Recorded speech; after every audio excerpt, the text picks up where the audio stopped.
support that over 1,000%. Yeah, absolutely. Just make sure you put your foot all the way down the acceleration pedal, put it in reverse. Hi, welcome back to my channel, Conglomeration Cat. This is Pumpkin. Dirty kitty. Ah, jeez. Yeah, you just want to kind of make your way over. Yeah, that'd be great. Welcome back to my channel, Conglomeration Cat. I hope everyone's doing okay. And I apologize for not posting anything the past couple months or so.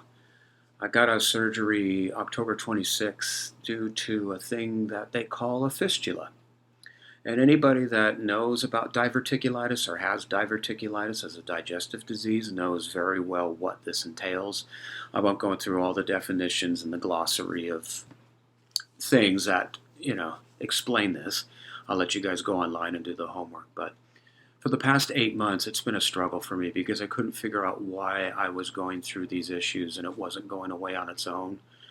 I thought it started out as a bacterial infection, come to find out that there was a hole in my bladder. Yeah, and my intestines were pretty mucked up. So come to find out, it really wasn't so much diet, it was mainly stress. It was mainly just internalizing anxiety and stress at my job. Not really going through an incredible loss with my dad passing, but anybody that knows or experiences these kind of things, these emotions and these backpedal thoughts just pop up out of nowhere without any warning, without any leeway. And there's nothing worse than being in the public eye or being in a job or any kind of work environment where there's lots of people, where you just have to find a way to ignore it for the time being because you're not subjective to confronting it at that point. So while a lot of people carry stress like in their upper back or their shoulder blades or in their legs, stress seems to go right to my colon. That's where it loves to form a kind of like an apartment complex of stress. So unfortunately, it caught up with me, but I'm very, very lucky. They did some exams and some X-rays right around spring, and first and foremost, no cancer. So thank goodness for that. But it's been a big wake-up call. It's been a real life lesson that, hey, I got to get back into my hobbies. I got to get back into the joy of things that I used to love doing and really just look at work as just a paycheck.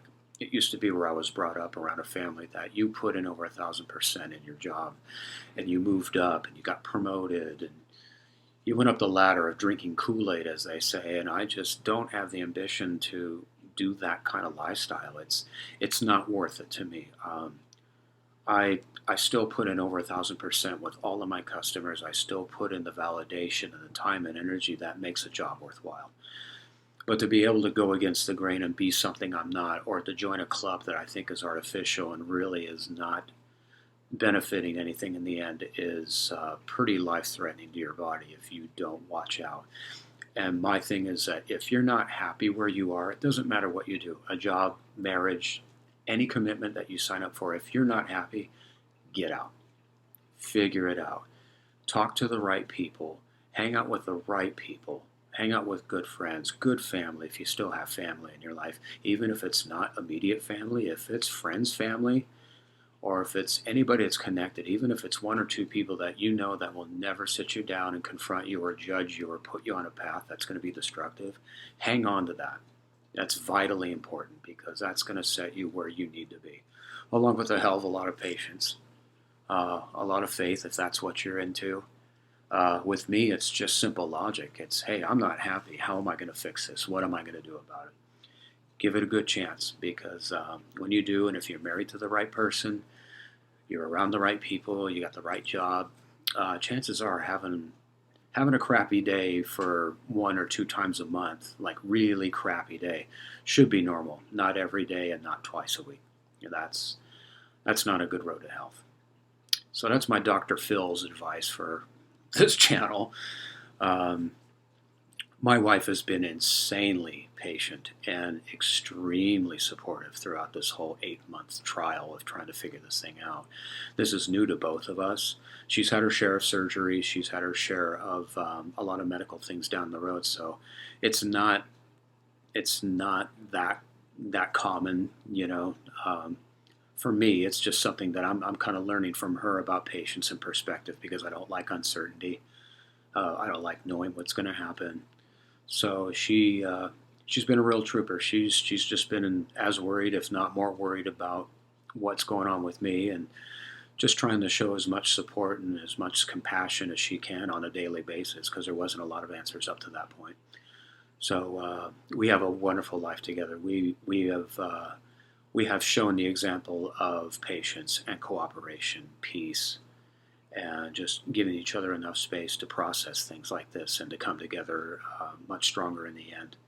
So we're very fortunate. We still have a good circle of friends. We still have some good family that's still supportive. So those are the ingredients that help you recover a little bit quicker. So I've had a lot of downtime since the end of October up to now. I go back to work on the 8th of December. And after that, I'm not totally out of the weeds with this thing yet. I do get the what they call like an ostomy pouch that's attached to me. I get that removed, and it's called takeout surgery. That happens, I assume, probably in February. I got another month to heal from that, so the lower muscles or the lower abdominal muscles get back on track and get a little bit more endurance. So I'm hoping by April 1st, April Fools, we'll see what happens, that I should be completely back on my feet with all strength and everything should be back to normal. So I'm excited. Like I said, this has given me a lot of opportunity. I've been out of work for about a month and a half, but everything's taken care of. There's a program called Oregon Paid Leave that is fairly new here in the state of Oregon. So there's still a lot of trial and error. There's a lot of glitches still, a lot of missed emails, fax machines not working, the real fun stuff you do when you file. But they've taken very good care of me. There's a company called Matrix, which helps with job protection in case you don't have the personal time off to use. So I've really nothing to complain about. I've been recovering in the comfort of my own home, thank goodness. A lot of these things, from what I hear, you actually stay at the hospital until you're completely free to go and be discharged. And there's a lot of monitoring, and it's just, I can't even imagine it, especially during the holidays. That's got to be tough for people who are in that environment and can't really be seen by family or a lot of people that kind of help gain their confidence to kind of recover. So I don't know how I got to be so fortunate, but I think it's doing the right thing. It's leading by example that makes you quite humble after a while. So with me having music as my favorite hobby, I've been really, really drowning in a lot of music and going back to my record collection a little bit more, kind of rediscovering what I have in my archive, putting on the headphones and really diving into a lot of this stuff. So today, I would want to be able to do what I call my Moody Blues collection of what I own. A lot of Moody Blues fans will say that the first 7 albums are like the real magical pocket of the group. Happens to be their most creative period. Certainly a lot of experimentation as a band. I've always heard about them, and it wasn't until I was probably 14 or 15. I was really into a comic strip called Bloom County. I'm sure a lot of you, at my age anyway, will definitely know what that comic strip was. It was kind of like Doonesbury, it was definitely political satire, but Bloom County was a little bit more corrupted with insanity and goofiness and just complete zaniness, especially with especially with characters like Bill the Cat. I truly loved it because it was just zany, even if I didn't get some of the content, but I certainly got a lot of the jokes and I got a lot of the punchlines. For Christmas or for my birthday, I can't remember which one, someone gave me an actual Opus plush doll. I still have it. I should have gotten it to bring it out for the video. It's maybe all of this tall. And when Bloom County was in its day, they had a lot of merchandise. They had t-shirts, stuffed animals, plush toys. I remember being given Opus, and there would be a little tag, like a little description tag that would hang off of his neck or his body. It was attached to a little plastic string. And you open it up, and it's just a tiny little description of what Opus likes, what he's into, his hobbies. It was kind of like a little biopic about Opus as the character of Bloom County. And I remember on the very bottom of the tag, and for years this has stuck with me, at the bottom of the tag it said, "Loves listening to the Moody Blues with the lights off." And that just forever engraved into my memory. I went, okay, I'm going to really have to really dive into the Moody Blues. I know the name. I've heard some of the songs on the radio, but I never really heard much of their older stuff. I've always heard I Know You're Out There Somewhere and Your Wildest Dreams, more of their 80s and 90s stuff, which was a lot more commercial and, say, glossy. You know, it was a little bit more radio friendly. So I went to Rasputin's Records in Berkeley, California, which was my hangout. That was my sanctuary. Blew most of my allowance on that store weekly. And proceeded to kind of flip through some old Moody Blues albums with a combination of talking to the record owner, the actual record store owner. Some of the customers, I would actually gain confidence to ask customers if they heard of the Moody Blues, because you really got to really remind yourself there was no internet, there was no YouTube, there was nothing back then. So you really had to do your homework. You had to do the research yourself, and it was, to me, I think, a little bit more fun because it was like a treasure hunt. You didn't have the map, but you had the tools. You had the shovels, and you had all the things you can do to kind of make it like kind of like a journey. It was like a quest. So I picked up the first 5 albums of the Moody Blues, not knowing that Justin Hayward, who was one of the members of the group, was recruited later on. A guy by the name of Denny Lane was the original singer, at least one of the original members of the Moody Blues. They had a massive single called Go Now. And they were a different band then. They were more into suits. They had more of a radio pop friendly kind of a genre. They weren't as experimental, so they were just like another one of those bands in the mid to late '60s. And when I don't know why Denny Lane left, but eventually, obviously, that name went to Paul McCartney and Wings in the '70s, and he really escalated from that point on hugely. Then this guy Justin Hayward was to be brought in and take his place. And I'm not sure if it's safe to say or make this comparison accurately, but I want to say that Justin Hayward to the Moody Blues was a lot like David Gilmour joining Pink Floyd, meaning that he brought such a massive dimension to the group that I think the group didn't have before. And their biggest hits or their most well-known songs were mainly written by Justin. Like The Goods came from him. Like if you listen to Tuesday Afternoon, that was from Justin Hayward. Nights in White Satin, that was from Justin. And it brought the group up to this huge platform of recognition, and a lot of historical songs really came from Justin, just as David Gilmour, did a lot of stuff from Dark Side of the Moon and The Wall and all this stuff. I don't know why I find it comparable to that. If you agree, leave in the comments, definitely. If you don't, that's fine. I just always kind of thought that all it takes is one member out of 5 or 4 people that are in a band that has that chemistry, that brings something different to the table, that shifts the band into, big heights, either success or, historically, probably all the above. Justin Hayward was always my favorite member of the band. He had a great knack for songwriting. I loved his guitar playing. It was very folky, but mixed with rock, progressive rock. Loved his voice. It was something very storytelling about it. And obviously, when he joined, the band really became the story. I always called it like a storybook band, meaning that each song on each album was either a concept or always had a storyline, and it was always very magical and full of mysticism and optimism and definitely spiritual. A lot of the songs on each of their albums, for the most part, like their first 6 to 7 albums, most of the songs, if you listen carefully or if you haven't noticed before, there's no dead space in between songs, meaning that there's no dead air before the next song starts. Each song was always woven together like it was a sewing kit. It's like one would start to fade out, and then the other one would slowly start to creep in and overlap the ending of the songs. So they were like intertwined. And it was a lot like reading the book. It was turning the page slowly, and you went to the next chapter.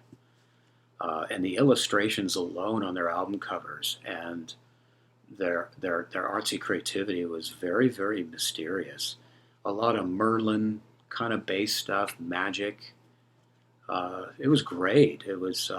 I actually did that one night. I actually listened to their albums in the dark, like Opus stated on his little bio on the little stuffed animal. I really started to have a very, very deep appreciation for the group. And I guess they took a break in the 70s because they were just constantly touring, constantly churning out albums. And I think burnout was starting to set in. So before they lost any members or they got on each other's nerves, they were smart to take this real hiatus away from each other. Some made solo albums, obviously didn't have the recognition as some of their earlier stuff, but I think they were a very smart band that they took the route to say, hey, I think we just should have separation for a while and then come back and assess how the music industry is going, what the new sounds are, so they can still fit in without being a real dinosaur or a relic that was not talked about. But yeah, they were always one of those groups that I really got lost in, especially with headphones. I've never done drugs. Drugs scare me. I like sugar. I like eating a lot, hence this thing. But I was so fortunate to be born with nearly perfect pitch and really getting into music, not just listening, but feeling it, really getting inside and really dissecting the nuances. I think the Moody Blues are a great example. There's just this blender of so many ingredients and so many platforms that it's so fun for my ear to dive into the deep end of their pool and swim magically through their creativity. I recently sat down on YouTube as I was recovering and watched the Isle of Wight Festival in 1970. For any of those that don't know what that is, it was like England's Woodstock. It was a huge outdoor festival. Had a lot more issues than Woodstock. I think they even had more people than was actually attended at Woodstock. A lot of big names back in the day. They had The Who, Jethro Tull was just going, Moody Blues, I mean, Hendrix, everybody was there. And I was almost cringing when the Moody Blues came on because I thought, how are they going to duplicate this on stage with just a PA, a few speakers, and some microphones? Because if you listen to their earlier works when Justin Hayward was recruited, there was a lot of studio trickery. There was a lot of experimenting. There was a lot of insane, beautiful, magical interludes that back then you had no computers, you had no software to magically just cue up something on the grid or a mouse and click on it and there you go. So I was thinking, how are they going to do Nights in White Satin? How are they going to do Tuesday Afternoon? Because those are real epic studio accomplishments. And lo and behold, they did it. I couldn't believe it. I don't know what time they went on, 1 a.m., 2 a.m., probably no sleep, how many drugs are circulating, how much stuff's in the air. They managed to do it, and I was just so intrigued because you can just smell the concentration and the focus of how they're going to do any of this and how this is going to actually go down.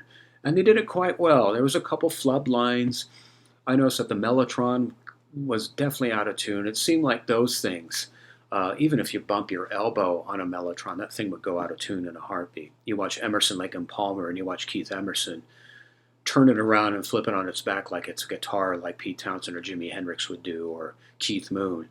You know, that thing would just be whacked out. But at the same time, it had character. It had such a different element that no one was doing at the time. So yeah, when I watched that, I was really impressed that they can pull it off live. And obviously later on, if you watch the Moody Blues at Red Rocks or some of the stuff in the 90s, you know, it was much more honed in. It's much more in tune. They finally found the technology. They've done it enough where they know what to hone in on and try to create on the spot instead of overdubs. So much easier now, but back then it's a trip to sit through. Like I said, you're kind of feeling nervous at first of how they're going to pull it off, and then they do. You're like, okay, wow, this is definitely a musician's band. You know, they're not entertainers. They're not strutting. They're not wearing anything that grabs audience's attention. They are strictly studio musicians with t-shirts and jeans or maybe something flouncy just to present themselves in the light. But they are completely honed in on their craftsmanship. Just fantastic stuff. So I like to go through what I own of the Moody Blues and kind of go over a little bit of their albums. For anybody that's getting into them, I would start with the album. I think it's called Go Now. It's got a purple color to it with white lettering. It is with Denny Lane. Start with that because even though it's not as intriguing as I'm drumming this up to be, it gives you a good, kind of a good starting point of what they used to sound like before they found Justin. So check that one out. There's a song called Go Now. Again, it has a real poppy element to it. It's not bubblegum, but it's kind of the sound of the day. There's nothing too experimental or psychedelic somewhat. It's a very straightforward song that definitely gained attention and kind of got the band going. But he was only around for one album, and for a long time, that album Go Now was really hard to find. It wasn't until the internet really started to blossom that it was brought a little bit more to the attention of record enthusiasts or even Moody Blues fans. It's easy to find now, but back then you really had to kind of go on the hunt for that one. I don't own that one. It's not something that I would really collect, but I do appreciate the humble beginnings of the Moody Blues. So when someone like Denny Lane left and then Justin Hayward was brought in, we have this little gem. I'm going to really try hard not to get so much glare on this. This is still wrapped in cellophane. This is one of those albums that I think it's the top 500 albums in Rolling Stone or something to that effect, some kind of record poll. These are incredible. From what I understood, I think Durham or the record label wanted to do a stereo demonstration album, meaning that there were demonstration albums to set up your stereo with separation, equalization. I won't go into it too much. I know that there's something on Google, or at least when you Google this album, it will give you the whole synopsis and definition of what this was starting out to be. And the Moody Blues, I think, were hired on to provide music, something with the London Festival Orchestra. They certainly had their share of the pie.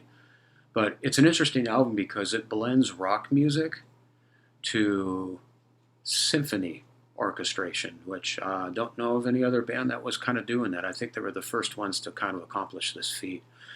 Wonderfully illustrated, wonderfully recorded. If you've got a good stereo system, this is a great album to demonstrate your stereo system having not left and right speakers, but maybe multiple speakers, either quadraphonic or just having an extra set of speakers in the back of your listening area. This is a wonderful album, and be patient finding this. Try to find this in good shape because there's a lot of quiet passages that really require a lot of careful listening. It starts out with "The Day Begins," meaning that it's fairly early in the morning. There is a recited passage that is kind of like a poem that catches your attention right away, and then the orchestration comes in as if the sun is really coming up. And when that orchestration swells and comes in, it's so cool. I get goosebumps when I talk about it because it literally is the sound. Like if the sun had a sound rising from the sky and literally covering the whole pasture area of like some huge property or just a huge hillside, the orchestration is nothing short of brilliant. So the whole album is a concept. It's basically getting through one's day. Starts with the morning, lunch break, gets into the afternoon, and then closes with the night with Nights in White Satin, which everybody and their dog knows that one. Terrific album. Be patient. Really find a good, clean copy of this. And really do your homework when it comes to eBay or maybe Discogs. This is beautiful. If you're into CDs and if that's easier, certainly do that. But there's something about vinyl. There's something about the equalization, the platform, the warmth, all that stuff is very, very important. Great with headphones. Get a real good pair of headphones, not just earbuds. Get a real good over-the-ear headphones. This is a wonderful demonstration of musicianship and art, in my opinion. Their second album, which I have shown on my top favorite albums, and if I have, I'm not going to go into complete detail, but this is my favorite album of the Moody Blues, In Search of the Lost Chord. This album still impresses me. I always get something out of it with each listen. It is really impressive to see if I can get this in here. Let's go the other way. There we go. Check out Members of the Expedition. It is literally each member of the band, but really take a look at what they all play. It is really overwhelming how each musician plays all those instruments. It's not like they hired session musicians that a lot of bands had to do because they weren't proficient at what they did. And to save time and money in the studio, you had to do that. This is insanely impressive. Auto harp, harpsichord, mellotrons, flute, saxophone, timpani. You would think that there would be like 30 people on this album, and each and every member is doing something very extremely creative. I absolutely love this album. There's a lot of great ballads, a lot of good rockers on here. House of Four Doors might be my favorite, going into Legend of a Mind, closing with House of Four Doors. It's just like this epic movie. Pretty impressive for people who are barely pushing maybe 23, 24 years of age, if that. Just brainiac stuff. You can see how young they looked back then, but certainly an extreme amount of creativity from each individual member, bringing something to the table. Um, this might be my ultimate favorite Moody Blues album. I love everything else they've done, but this one just somehow I just go, they just don't get any more creative than that. Just the artwork alone. And it's not one of those you just look at for a minute. You're just kind of letting your eyes wander. You kind of get lost in what the concept is and what theme they might be aiming for. So, yeah, just the artwork alone are like little mini posters or like covers of storybooks. Just really intriguing for these guys. Next one I got up is On the Threshold of a Dream. Again, really cool artwork. I think if I open this up, it's like a continuation.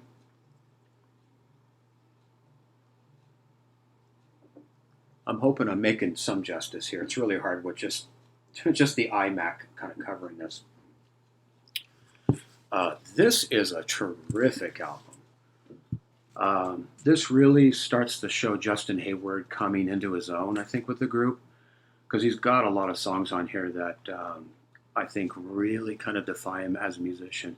I love his acoustic stuff. Are You Sitting Comfortably, I think, is my favorite song off this album because I love his fingerstyle. I love his double-tracked vocals.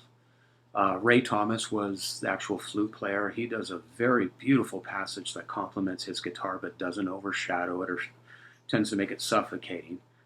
The harmonies are beautiful. I think this album was to be a compliment to Neil Armstrong, who walked the moon in 1969. Don't quote me on that, but I think it has something to do with that, where they were so intrigued with that kind of accomplishment, they wanted to make a concept album of it. Have You Heard The Voyage and Have You Heard Part 2, that closes side 2, is insanely crazy. I always thought of movies like The Never-Ending Story, like that could have been put in there somehow as a soundtrack. It has that kind of vibe. It has that kind of element. Wonderful listen. Comes with an actual lyric book, which is really cool, still intact. It's just staples. It's not like it's actually stapled inside the gatefold and it eventually comes out in time with wear and tear. It comes with its own little book. Really cool. I mean, even the font of the lyrics, again, a lot of thought went into this. It's not like it's just printed off. It certainly has a very storybook kind of feel to it, and there's nothing more cool than reading these along with listening to the music. Again, there's definitely some thought going into this. My pressing's interesting, and I don't know if any other pressings or if any of you have this album in particular, but I wanted to point out on side 2, let's see if I can get it here. So the outer groove, which is going to be this here, at the end of Have You Heard Part 2, it fades off, and then you hear this kind of outer space sound effect, like a spaceship's an idle. There's this kind of whistle that just kind of hangs, and it kind of fluctuates in slight pitch. And you can hear just this kind of spacey ambience, like you're kind of drifting in space. And it goes on for maybe approximately about a minute, and then it runs into the outer groove. And if you don't have an automatic turntable, and if your cartridge just kind of sits right into the inner groove and doesn't lift up when the paper starts forming, if it sits there, that sound will go on forever. Like they managed to put that sound effect into the actual inner groove here, which a lot of albums didn't have that. And if it just sits and it doesn't pull up, that thing will go on forever. So it sounds like you're in outer space for however long you want to physically get up and turn the cartridge off, put it back to its position. I don't know if later pressings have that. I know that I've listened to the CD version and that sound effect just kind of fades away. It just kind of drops off. It doesn't stay for too long. But I know with the vinyl version it was kind of cool just to have that. Or if you do have an automatic turntable, it would go all the way across and you would hear that. Then it would pop up right when the paper label would touch it. I haven't played this one too much. I mean, I certainly have it, but I didn't play this one too much. I didn't get too much from this one. The only one that I really loved was I Never Thought I Lived to Be 100, which I think the coda at the end of side 2 is I Never Thought I Lived to Be a Million. But again, it just reminds me why I love Justin Hayward. There's something about his timing, his acoustic guitar playing, and his vocals. I really hone in on him. He's just been my hero of the group. The rest of the album's not bad. It's nothing like Days of Future Past or the one I just reviewed. The mix on this is very murky, kind of muddy. I don't know if it's just my pressing or if it was just the way that it was produced. But it's kind of the least of my favorites of theirs. Again, it's not bad. I don't diss it. It's just not a real strong go-to for me. I really like the actual artwork inside. It kind of looks like a half living room recording studio and then into a cave, with the campfire. And again, just really intriguing on the thought that was put into these artistic statements. It's just really cool. I don't think any other band had that kind of delivery. Up next is Every Good Boy Deserves Favor. This looks like a bargain bin one, so there's a little punch hole. It's kind of a drag, but I don't really mind it too much. Again, the artwork is just beautiful. I always thought that these should be made into t-shirts or posters. Really intriguing. A lot of character. The Story in Your Eyes was a big hit for them. That got put on the radio quite a lot. I think Emily's song is gorgeous. John Lodge was the bass player of the group, and he just, I think at that time, had a baby daughter named Emily, and Emily's song is beautiful. I recently saw on YouTube that it must have been some kind of informal gig or whatever, but John Lodge and a couple other musicians did Emily's song, and Emily is literally in the back of the room, all grown up, listening to this song. And it's really a moving moment because she's all grown up, her own person, but she's still hearing the song that her dad made for her when she was just a little toddler. I think it's one of those, if I open it up, you kind of get the gist of what they were going for. I don't know the artist names. I'm sure it's enclosed in Google or, the album sleeves, but the actual artistry is just beautiful, very stunning.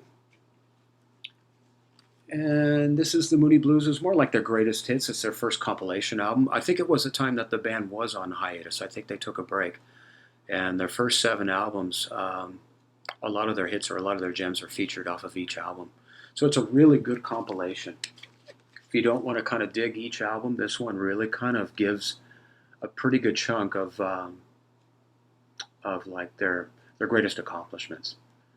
Some of the songs are slightly remixed. Some of the vocals are drier, or some of the ones might have a little bit more reverb, a little bit more echo to them. But I think this was at a time where they were just kind of looking to kind of take some time off. But really good compilation. If you're looking for a compilation album to start with, wonderful, great stuff. And that's my collection of my Moody Blues albums. I hope everyone enjoyed that. Yeah, if you're looking to get into a group and just kind of space out, that's a wonderful recommendation, I think. I want to thank everybody for being patient with me of not putting up a lot of stuff, but I am doing a lot more as I move forward. I'm getting stronger, getting healthier, and most of all, I think I feel much happier now, knowing that it's kind of like a second chance. It's kind of like the reset button is definitely pressed all the way down, and I'm ready to embark on that. So I hope everyone's doing well. I can't believe it's December already. Last thing I remember, it was August, so time gallops. But most importantly, let's just try to enjoy it. It's so easy to get caught up in negativity. It's not worth it. All right, guys, be constructive, not destructive, and I will see you on the flip side. You guys take good care.